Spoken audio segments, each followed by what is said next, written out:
Hey, Gunther Bovine here. I'm about to level up to level 8.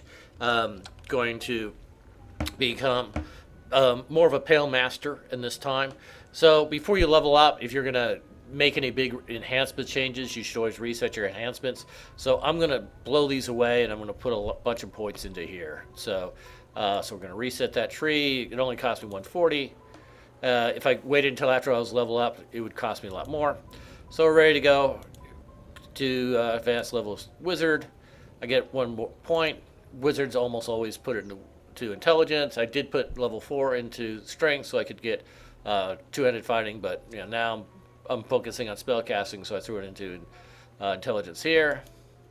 So my spell points, we're going to be keeping spellcraft, disabled device, and search maximized, and we're starting to put points into concentration. Concentration allows you to, if I'm casting a spell in combat, I won't be interrupted.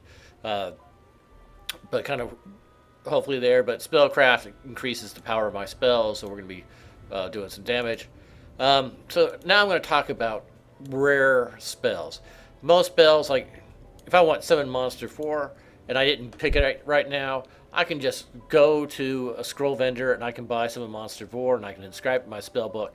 And so it doesn't matter if I pick that. Now, at this level, there are 6 spells that are not for sale at scroll vendors. You have to buy them off the auction house or you have to find them in a chest. And so it hasn't really been an issue. The spells before that, level 1 is Disrupt Undead. Not really that crucial. Level 2 is Lesser Death Aura. I should have picked that up. That was a mistake on my part. I recently bought one off the auction house for 4K. But here's where it really comes into mind. The 6 spells are Death Aura, Dimension Door,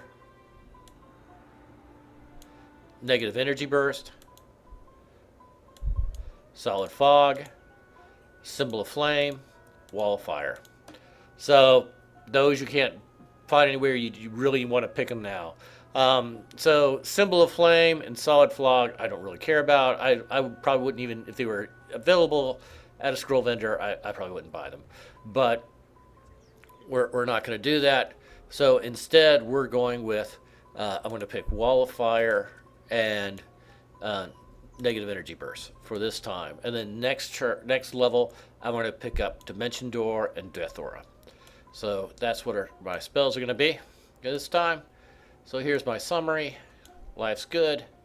That is going up to level 8. So let me go ahead and show you. So I decided I'm going to go pick up the Shroud of the Vampire. And so I'm going to become undead. And I'm going to be casting a lot more undead spells. And so there we are. Got all my points spent into that. And so now I have, I'm kind of in between. I'm going to be eventually dropping the adamantine body completely. And when I do that, then my chance of spell failure will be 0. But that's going to take me a couple of days to do that, so I'll have to deal with that. So kind of my concept now is I'm going to be using negative energy bursts. I'm going to be moving up. I'm going to have Lesser Death Aura up. That will provide me and Fred constant healing. And then I'll move in, and then I'll be hitting people with a negative energy burst, boom, and then if anybody survives that, I'll use my weapons to kill them up. So that's my plan for how I'm going to do that.